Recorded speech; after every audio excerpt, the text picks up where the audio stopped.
तो हेलो दोस्तों, मेरा नाम है आनंद सिंह। और सर्वनाम की पिछली क्लास में हमने उसके सारे भेदों को पढ़ लिया था। और पिछली क्लास में हमने ये चर्चा की थी कि हम जो सर्वनाम होते हैं वो विकारी शब्द होते हैं। जो विकारी शब्द वही होते हैं जो लिंग, वचन, काल और कारक के आधार पर परिवर्तित हो जाते हैं। और वो सारे के सारे अविकारी शब्द होते हैं जो लिंग, वचन, काल या कारक के आधार पर परिवर्तित नहीं होते हैं। अब एक तो होते हैं विकारी और एक होते हैं अविकारी शब्द। एक होते हैं विकारी शब्द और एक होते हैं अविकारी। जो अविकारी होते हैं हम इन्हीं को अव्यय भी बोलते हैं। हम आगे पढ़ेंगे इनके बारे में। तो विकारी शब्द वो होते हैं जिनका परिवर्तन लिंग, वचन, काल या फिर कारक के आधार पर जो परिवर्तित हो जाएं, वो विकारी शब्द कहलाते हैं। और वो सारे के सारे अविकारी होते हैं जो इनके आधार पर परिवर्तित नहीं होते हैं। ये विशेष ध्यान रखना है कि जो शुरुआत के संज्ञा, सर्वनाम, विशेषण और क्रिया, ये सब के सब विकारी शब्द होते हैं। और इसके बाद आता है क्रिया विशेषण, संबंध बोधक अव्यय,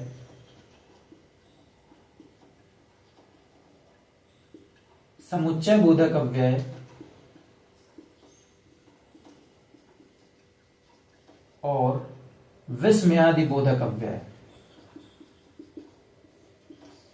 ये जो चार होते हैं ये चार अविकारी शब्द होते हैं और ये विकारी शब्द होते हैं।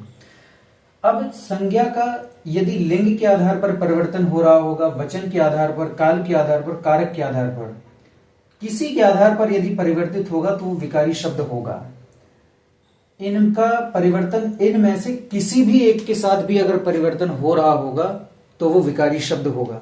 जरूरी नहीं है कि इन सब के साथ ही सब में परिवर्तन का नियम लागू हो, लेकिन अगर किसी भी एक के साथ परिवर्तन का नियम लागू होता है तो इसका मतलब वो विकारी शब्द है। अब बात करते हैं, जैसे कि अभी पिछली क्लास में हमने सर्वनाम पढ़ा, तो सर्वनाम के विषय में हम बात करते हैं। सर्वनाम मतलब सबका नाम, यह हमने पढ़ा था। पहले लिंग के आधार पर हम परिवर्तित करके देखते हैं।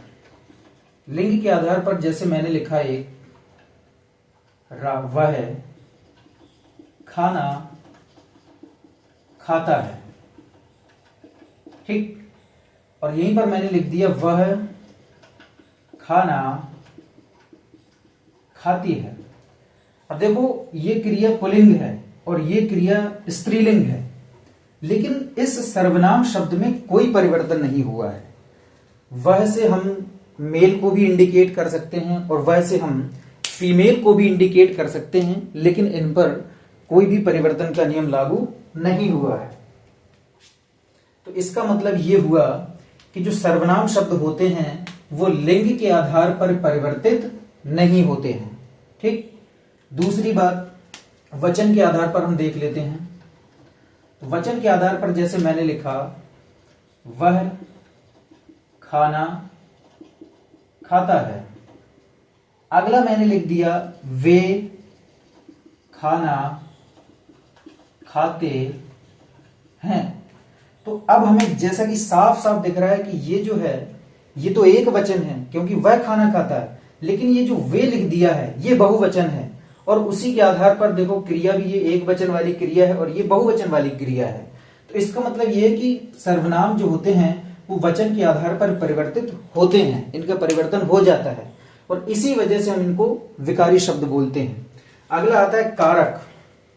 लिंग, वचन, पहले काल आता है। तो काल के आधार पर भी हम देख लेते हैं। जैसे ये लिखा है वह खाना खाता है, ये वर्तमान काल का है। और अगर मैं लिख दूंगा वह खाना खाता था, तब भी इस पे कोई परिवर्तन नहीं हुआ। हम वर्तमान से भूतकाल में पहुंच गए, लेकिन ये शब्द जैसा का तैसा रहा।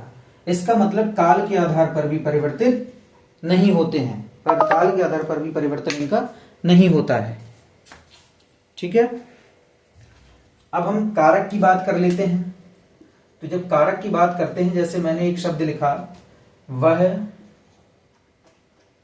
मुझे काम करना है, मुझे काम करना है, या मुझको काम करना है, मुझको काम करना है। तो अब दोनों में अंतर है भाई, ये कर्ता कारक है, ये कर्म कारक है, दोनों के शब्दों में भी परिवर्तन हो गया। इसका मतलब ये है कि जो सर्वनाम होते हैं वो वचन और कारक के आधार पर परिवर्तित हो जाते हैं।